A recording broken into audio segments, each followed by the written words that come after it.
Yo voy a leer un montón de cosas, pero podría decir que es la decana de los periodistas de América Latina, ¿no? Periodista y escritora, Premio Latinoamericano de Periodismo José Martí 1986, fue corresponsal de guerra en América Central y se especializó en política internacional. Editora y directora de revistas de esta temática, ha publicado cuentos y poesías en revistas de América Latina y los Estados Unidos. Es corresponsal en América del Sur, con sede en Buenos Aires, del periódico La Jornada de México. Ha publicado las siguientes obras: Las Subredes, Cartas al Leroy Jones, poemas de Trashumante, todos de poesía, y el libro de cuentos El hombre que fue yacaré. Finalista en el concurso Casa de las Américas La Habana 1992. Su libro Operación Cóndor ha sido uno de los más grandes aportes a la denuncia de dicha operación, tan siniestra de la dictadura del Cono Sur latinoamericano. Es considerada una investigadora de gran prestigio internacional por sus estudios sobre la Operación Cóndor. Habla para nosotros Estela Galoni.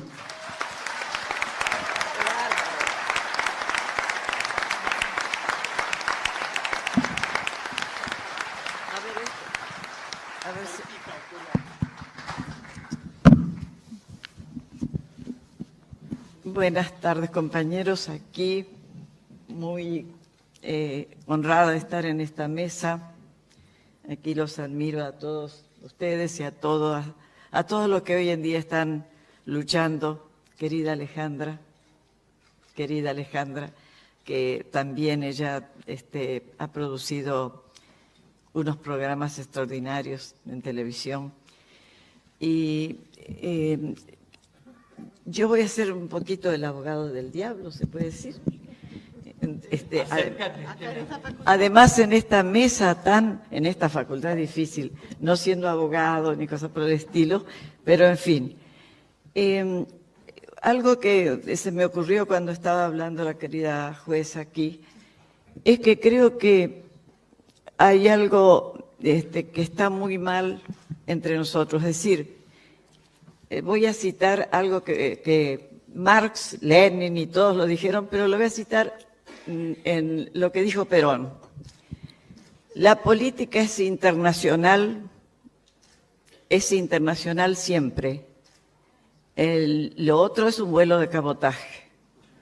Y entonces nosotros tenemos que volver a recuperar el tema, porque nosotros estamos asistiendo en estos momentos a algo mucho más grande que un cóndor, porque el cóndor fue una operación. Miren, me cargué todos estos libros para que me entiendan alguna vez todo. Este es el libro, es de Laberinto, el primer juicio por cóndor que se hizo en Estados Unidos cuando mataron al canciller Letelier. Y se llamó siempre Operación Cóndor.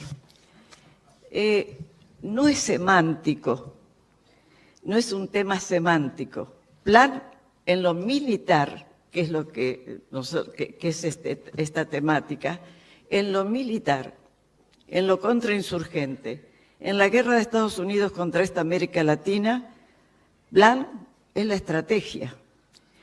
Nosotros no le llamamos a la guerra de Vietnam Operación Fénix, que fue una operación temible, atroz, donde por primera vez se impuso el traslado de los prisioneros de donde estaban muy lejos de sus familias para desaparecerlos, los secuestraban, los trasladaban a otro lugar, donde nació lo que aquí se hizo en el operativo Independencia en 1975. No le llamamos operación, y voy a recurrir a Perón nuevamente. Perón también decía algo: la guerra es la estrategia. La batalla es la táctica de esa guerra. Por eso quería explicar bien el tema de Cóndor, pero también recordar que nosotros no podemos estar haciendo política en América Latina cuando todavía seguimos en dependencia, cuando estamos dependiendo todavía del imperio, cuando no nos hemos independizado y este proceso de integración que pasó en estos años que podríamos decir de una primavera latinoamericana, que estábamos todos tan vivos, tan vitales, que parecía que al fin estábamos llegando, esa vez sí, al final del túnel, no como este otro túnel que nunca se termina. ¿Qué quería decir eso? Que nosotros todavía tenemos que asegurar nuestra independencia, porque si no, las palabras autodeterminación y soberanía y todo eso son un poco vagas, porque estamos dependiendo todavía, y cuando aquí uno de los hechos más extraordinarios con respecto a eso se produjo en noviembre del 2005, el día que unos presidentes latinoamericanos, por primera vez en la historia del mundo y representados por el anfitrión de esta Cumbre de las Américas en La Plata, el presidente Néstor Kirchner,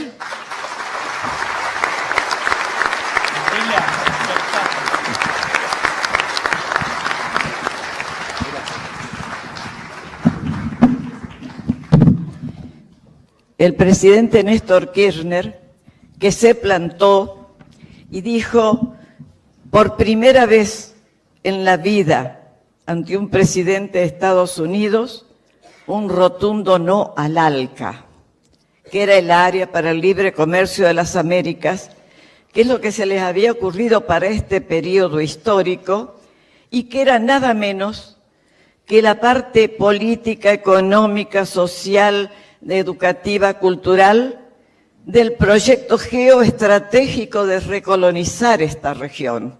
Recolonizar. No, aquí no hubo, en ningún momento se empezó a hablar de la restauración conservadora, eso no existe ya.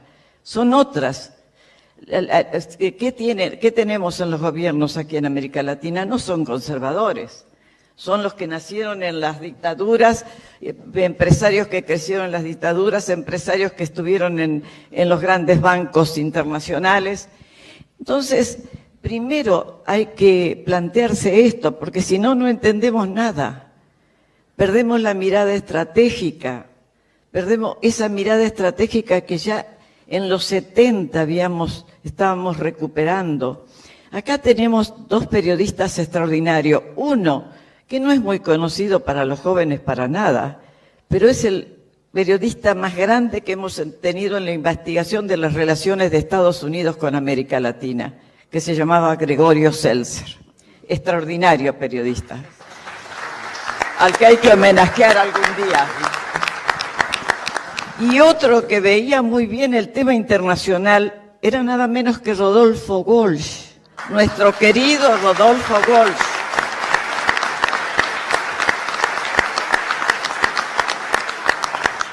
Entonces, esto nos permitía a nosotros pensar, bueno, nosotros estamos en una región donde hay un solo país que se independizó hasta ahora, el país que hace más de medio siglo soporta un bloqueo medieval que se llama Cuba, el primer país que se independiza. A nosotros todavía nos falta eso, por eso la emancipación, por eso ese no del presidente Néstor Kirchner y su discurso, que hoy deberíamos estarlo pasando muchas veces por la radio, porque era la rebelión frente a lo que se venía. Por una parte el Área para el Libre Comercio y por la otra el Plan Colombia, porque el Plan Colombia no es para Colombia, era el plan militar para la región. El plan militar para ir ocupando esta región. Entonces, el otro, el Área para el Libre Comercio, a la que le dijimos no, que nunca nos van a perdonar ese no, y por supuesto tampoco pensaban no actuar, porque estamos en un siglo, miren ustedes, en el siglo XXI, era hora de que nosotros llegáramos a la independencia, por eso ese proyecto de integración regional en manos de un liderazgo increíble, increíble. Kirchner, Lula, Chávez, Hugo Chávez Fría, que impulsó la unidad latinoamericana con fuerza.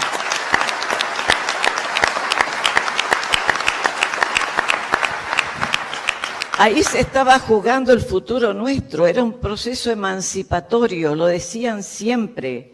rompieron con todos los lastres que había en el Mercosur para hacerlo un Mercosur verdaderamente unitario en función de una política de unidad regional profunda, que fuera más allá de los negocios y las fronteras de lo comercial. Entonces estábamos tocándole a ese imperio que así se califica, porque usted vaya al diccionario común y vulgar y ve qué quiere decir imperio.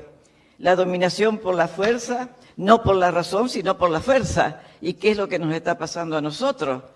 Y si no, pregúntenme desde cuándo nosotros estamos callando demasiado, no estamos haciendo nada, gritamos por la antisoberanía del Fondo Monetario Internacional, cuando el Comando Sur ya está paseando por todo el sur del país. Ya la Patagonia está dejando de ser nuestra, van a volar, va a haber vuelos para las Malvinas. Gran Bretaña ya tiene una zona de exclusividad en el mar argentino. La Antártida ahora se va a investigar con británicos y norteamericanos. Estamos perdiendo la soberanía aceleradamente y no hemos visto el problema militar. No lo hemos visto. Entonces, un político hoy en día, me parece a mí, tiene que estar preparado para saber cuál es el enemigo central en esta situación. Cuando nosotros hablamos de antiimperialismo es porque todavía nosotros somos países en proceso de liberación nacional.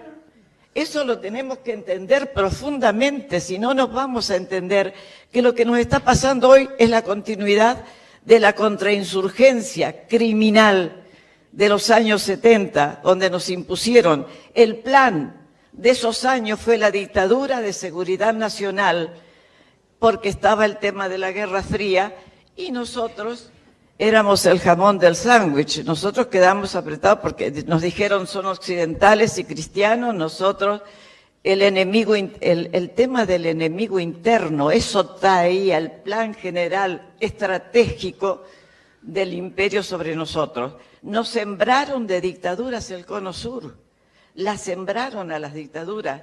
Y en ese tramo de la siembra de dictaduras en el Cono Sur se planteó esta operación Cóndor, como se había planteado antes la operación Colombo en Chile, como se estaba la operación Calipso en Centroamérica, que mató mucha más gente. No son los muertos de la dictadura, de las últimas dictaduras militares y las dictaduras centroamericanas, no son muertos del Cóndor, son muertos del plan general de las dictaduras. El Cóndor, la operación Cóndor, y vuelvo a decir, no es un tema de semántico que mire, hasta los alemanes le llaman Operación Cóndor, y bueno, no lo lean porque no vamos a entender nada, pero en fin. Para decirles que tenemos que, de repente sale una palabra, porque también la prensa llega a confundirnos a nosotros. Si el poder hegemónico controla el 95, 96 o 97% de las noticias que transcurren por el mundo.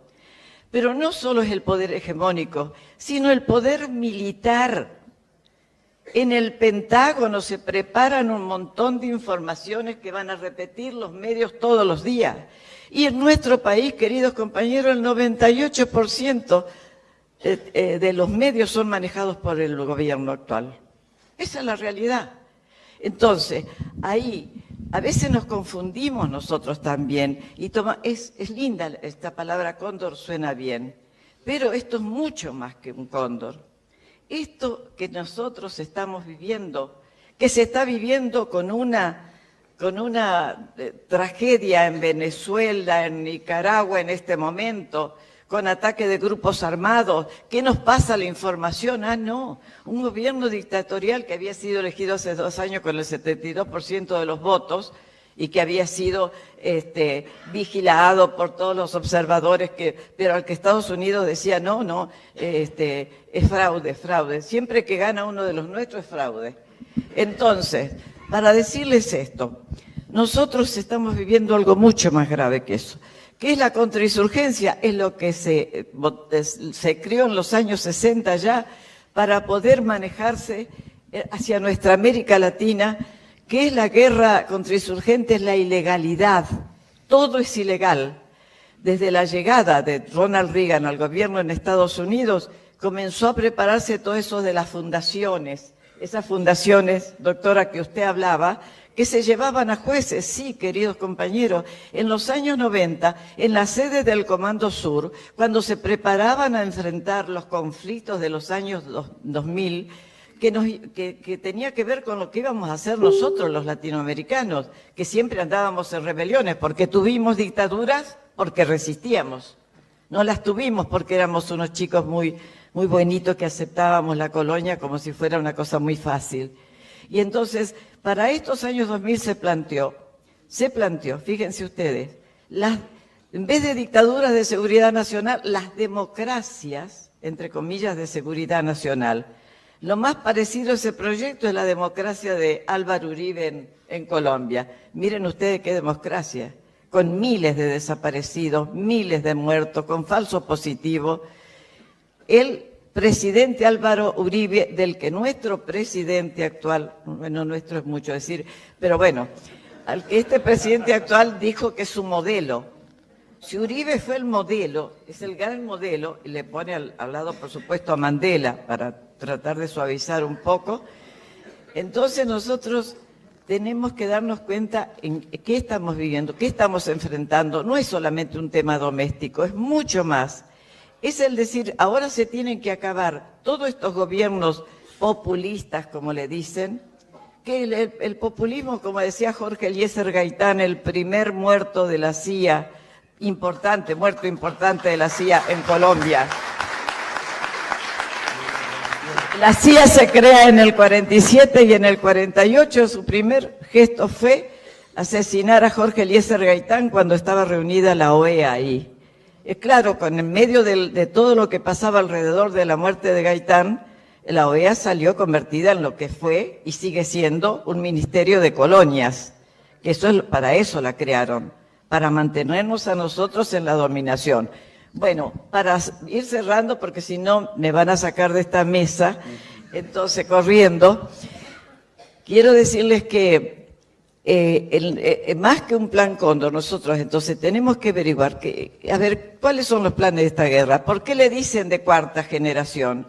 Porque cuarta generación fue una creación de dos marines de Estados Unidos que decían cosas tan simples como esta. Ya no necesitamos balas para estas democracias de seguridad nacional, que solo cambia el nombre, porque el nombrecito de dictadura, democracia, democradura, humerdecracias, como dice el doctor Rosanqui, para estas democracias de seguridad nacional, ellos tenían que controlar la justicia. La justicia. Desde los años 90 se propuso esto y empezaron a invitar jueces, lo que decía la doctora acá. Y el juez que caía en sus manos, caía en sus manos. Uno de esos casos es Sergio Moro de Brasil, el que condenó a Lula, que condenó a Dilma Rousseff. Este juez, desde muy joven, fue para allá en un viajecito de esos y ya se lo tomaron. Estuvo en el FBI, trabajó para el Departamento de Estado. El doctor Claudio Bonadío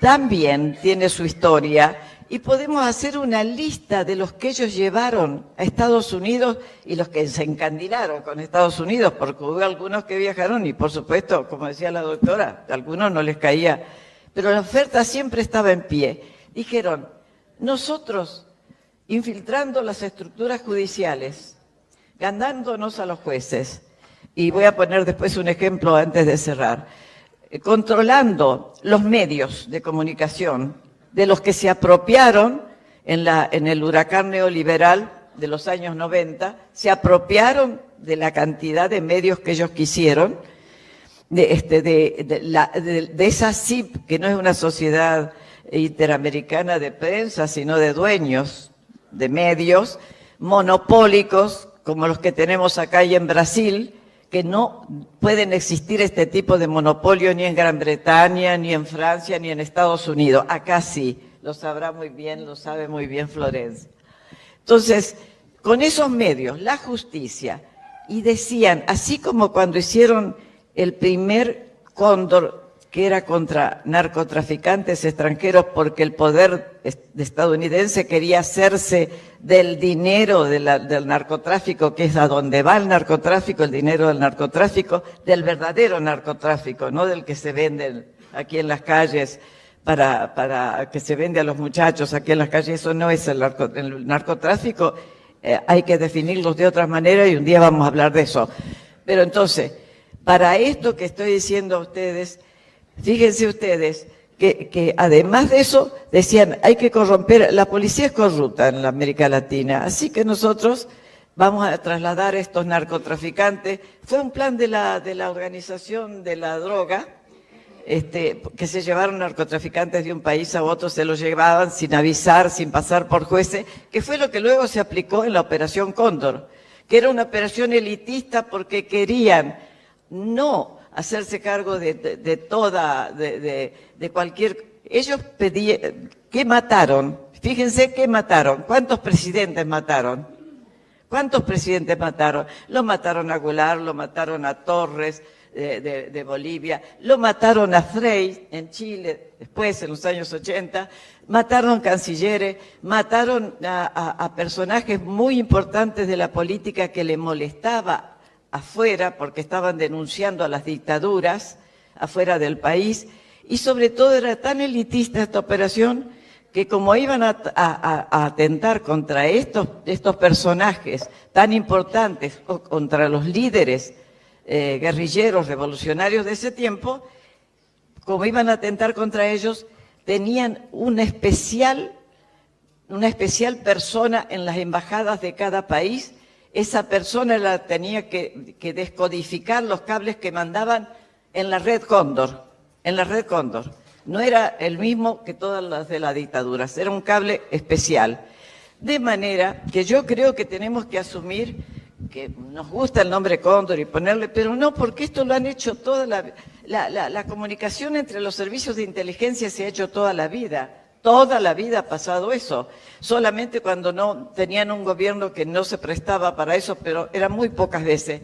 Entonces, para cerrar, nosotros estamos viviendo una guerra contrainsurgente de baja intensidad, que cuando no les resulta por vía de la desestabilización y la destrucción, porque ellos dicen no necesitamos una bala porque los matamos moralmente con la desinformación, con la desacreditación, los matamos moralmente. Y yo quisiera que un día ustedes entren a las páginas y lean lo que es esa guerra de cuarta generación. Se quedan asombrados del terror que les da que se diga con tanta naturalidad estas cosas, pero se dicen así. Entonces, contra eso solo nos queda, como contra cualquier cosa, en este momento la unidad profunda de Argentina, que por cierto es un país muy disperso, y la unidad latinoamericana, que es lo que proponía el doctor Barcesá también. Y tenernos en cuenta la política internacional, compañeros, porque acá no sabemos nada, nos mienten todos. No hay ningún medio que yo he visto que diga exactamente lo que es, salvo Telesur, a la que le doy mi aplauso, porque está, mi aplauso.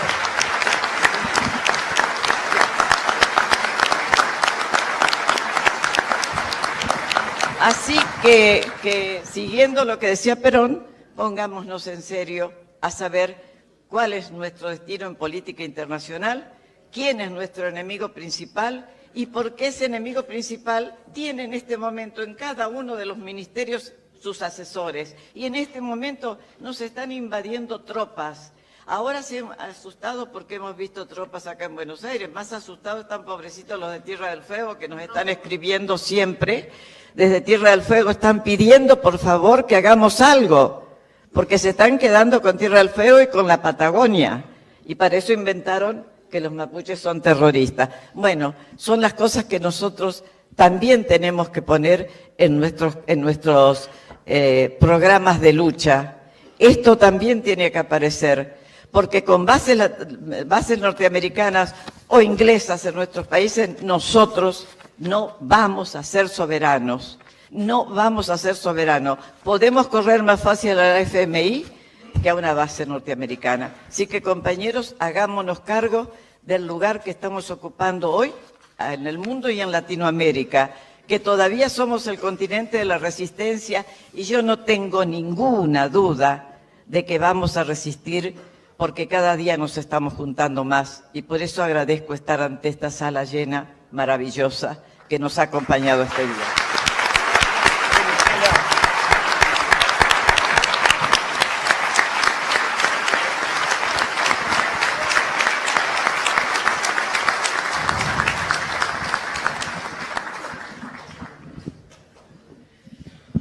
AM 740. Radio Rebelde. Alta Radio.